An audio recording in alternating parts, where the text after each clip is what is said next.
கன்னியாகுமரி மாவட்டத்தில் பாயும் தலக்குளம் வள்ளியாற்றில் வெள்ளப்பெருக்கு ஏற்பட்டுள்ளது. ஆற்று வரம்பு தரைப்பாலம் மூழ்கியதால் 2 கிராமங்களுக்கு இடையே போக்குவரத்தானது துண்டிக்கப்பட்டுள்ளது. பூவாடி, தும்பவிளை கிராமங்களுக்கு இடையே போக்குவரத்தானது முற்றிலுமாக துண்டிக்கப்பட்டுள்ளது.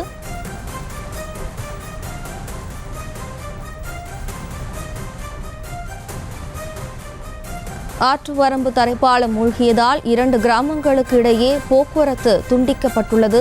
பூவாடி, தும்பவிளை கிராமங்களுக்கு இடையே போக்குவரத்து துண்டிக்கப்பட்டுள்ளது. இது தொடர்பான விவரங்களை தருவதற்காக நமது செய்தியாளர் ஆனந்த் இணைகிறார். வணக்கம் ஆனந்த், விவரம். வணக்கம். கன்னியாகுமரி மாவட்டத்தில் கடந்த 2 நாட்களாக கனமழை கொட்டி தீர்த்து வருகிறது. மேற்கு தொடர்ச்சி மலையோர பகுதிகளில் கொட்டி தீர்க்கும் கனமழையால் அணைகள் வேகமாக நிரம்பியது. பேச்சுப்பாறை, பெருஞ்சாணி, சிற்றாறு அணைகளில் இருந்து உபரிநீர் திறக்கப்பட்டு வருவதால் ஆறுகளில் வெள்ளப்பெருக்கு ஏற்பட்டுள்ளது.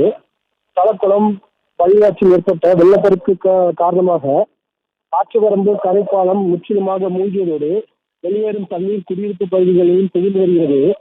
ஆற்றுவரம்பு தரைப்பாலம் மூழ்கியதால் ஆற்றுவரம்பு, பூவாடி, துப்புரவளை கிராமத்திற்கு இடையே போக்குவரத்து துண்டிக்கப்பட்டதால் கிராம மக்கள் அவதிக்குள்ளாகி வருகின்றனர். வணக்கம். செய்திகளை உடனுக்குடனும் துல்லியமாகவும் தெரிந்து கொள்ள சப்ஸ்கிரைப் பண்ணுங்க.